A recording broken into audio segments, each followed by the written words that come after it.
Nous avons tous en tête l'image du cochon, mais elle est loin de la réalité. Ces mammifères sont bien plus grands qu'il n'y paraît à première vue, et ils possèdent une force considérable. Ce que la plupart négligent, ce sont leurs défenses, qui se développent de façon singulière. Elles poussent horizontalement et ont tendance à se courber vers le haut en dépassant du museau. Cette caractéristique est souvent peu visible, rappelant légèrement celle des sangliers, des suidés sauvages semblables aux porcs domestiques. Mais il existe un autre suidé dont les défenses atteignent un degré si avancé qu'elles modifient son crâne.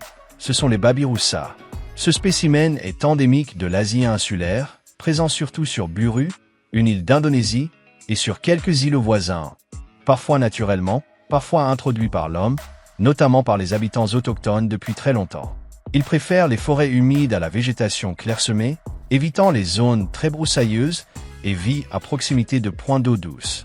L'espèce est actuellement en cours de division en deux, car des différences substantiaires justifient cette séparation. Il mesure de 65 à 80 cm au garrot, avec une longueur de 85 à 110 cm, une queue de 20 à 32 cm et un poids de 72 à 100 kg. Son poil est clairsemé sur une peau ridée, avec une touffe à l'extrémité de la queue. Sa couleur tire sur le gris ou le rosé, et il en prend grand soin, se protégeant notamment du soleil en se couvrant de boue pour former une couche protectrice. C'est aussi pourquoi il évite les zones trop broussailleuses, souvent épineuses ou susceptibles de déchirer sa peau. Son corps est rond, avec de petits yeux qui peuvent nous paraître terrifiants. Son trait caractéristique réside dans son museau pointu, doté de deux paires de défenses. Une paire émerge des babines, et une autre paire, plus impressionnante, traverse le museau et se courbe vers le crâne. Les défenses latérales proviennent de la mâchoire inférieure, tandis que les plus grandes, issues du maxillaire supérieur, traversent le palais, passent par les fosses nasales et ressortent à l'extérieur, atteignant environ 30 cm. Il est curieux de noter que l'os nasal est très réduit, signe d'une adaptation à cette particularité. Ces dents, qui poussent tout au long de leur vie, peuvent finir par percer la voûte crânienne. Malgré ce développement unique et drastique, leur formule dentaire est similaire à celle d'autres suidés. Ce développement peut sembler inutile, surtout pour la défense, rôle plutôt dévolu à la paire inférieure, plus petite et utilisée comme des dagues. Les énormes défenses supérieures ont d'autres fonctions. Elles protègent la tête et les yeux des branches ou des attaques, et lors des combats entre mâles, elles servent à maîtriser l'adversaire en s'entrelaçant. Ses pattes sont longues et fines, reposant sur des sabots qui, comme chez les autres artiodactyles, ne présentent que 2 doigts fonctionnels parmi les 4.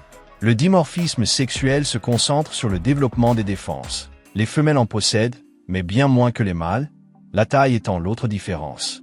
La structure sociale varie selon l'âge et le sexe. Les femelles vivent en groupe avec d'autres femelles et des jeunes, tandis que les mâles adultes sont solitaires. Ils ne sont pas très territoriaux, les combats survenant surtout pendant la saison de reproduction. Mais en général, ils se tolèrent. Ce sont des animaux diurnes, passant une grande partie de leur temps à se reposer couchés sur le côté, surtout par forte chaleur, ou à se vautrer dans la boue, activité très courante l'après-midi. Ils sont donc plus actifs le matin. Ils courent vite et sont de bons nageurs, capables de rejoindre d'autres îles. Une autre activité consiste à aiguiser leur défense en les frottant contre des rochers ou le sol, surtout les inférieurs, pour maintenir leurs armes prêtes. Ce sont des animaux très communicatifs, produisant une série de sons pour exprimer divers états. Ils marquent leur territoire avec les odeurs de leurs excréments et en frottant leur corps, leur odorat très développé étant le sens principal, complété par les postures et les vocalises. Les suidés consomment une grande variété d'aliments, des fruits à la viande, ce qui en fait des omnivores. Mais le babiroussa est plus exigeant. Il se nourrit généralement de feuillage, de fruits, de mousse et de champignons, qu'il repère grâce à son odorat. Sa reproduction est régie par une hiérarchie saisonnière. Le mâle dominant attire la plupart des femelles de la zone, utilisant ses défenses pour affirmer son statut. Ils peuvent se reproduire toute l'année, le cycle estral des femelles survenant tous les 28 à 42 jours. Si elles ne sont pas gestantes ou allaitantes, elles entreront en estrus et se reproduiront. La gestation dure de 150 à 157 jours, soit environ 5 mois, donnant naissance à 1 ou 2 petits, un nombre rare, car les suidés sont généralement très prolifiques. Les nouveau-nés pèsent 380 grammes et sont adaptés à la survie dès leurs premières heures. Ils peuvent marcher, ont les yeux ouverts et sont attentifs à leur environnement. Même pendant l'allaitement, ils sont précoces sur le plan alimentaire, commençant à goûter différentes choses dès l'âge de 3 à 10 jours. Ils sont sevrés complètement entre 6 et 8 mois et atteignent la maturité sexuelle entre 1 et 2 ans. Les mâles quittent alors le groupe, tandis que les femelles restent souvent, formant des structures matriarcales. Leur espérance de vie à l'état sauvage est de 20 à 24 ans. Les prédateurs sont rares, car ils les évitent, ils peuvent être victimes de crocodiles. En captivité, ils vivent jusqu'à 24 ans. On les trouve dans plusieurs zoos. Sur les îles locales, les habitants autochtones, notamment ceux de confession chrétienne, les élèvent et les consomment.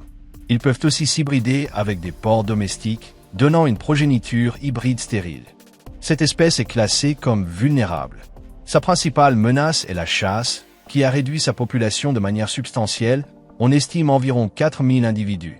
Menace aggravée par la destruction de son habitat, car il dépend de conditions spécifiques et supporte mal les climats chauds où il ne peut se rafraîchir. La meilleure solution est donc l'élevage en captivité pour offrir une alternative à la chasse. Son rôle, outre de servir de nourriture à l'homme, est de disséminer les graines. Pour la science, c'est un cas curieux. On étudie pourquoi ces défenses, en perçant le museau, ne sont pas recouvertes de peau, les tissus respectant cette limite, une particularité qui pourrait avoir des applications en médecine. Un animal surnommé cochon-cerf, à cause de ses défenses, un cauchemar potentiel pour un orthodontiste, mais doté d'une fonction qui lui est propre. Voilà le babiroussa. J'espère que la vidéo vous a plu. Si c'est le cas, n'hésitez pas à mettre un like. Si vous connaissez quelqu'un que cela pourrait intéresser, partagez-la sur vos réseaux sociaux et n'oubliez pas de vous abonner si vous aimez les animaux.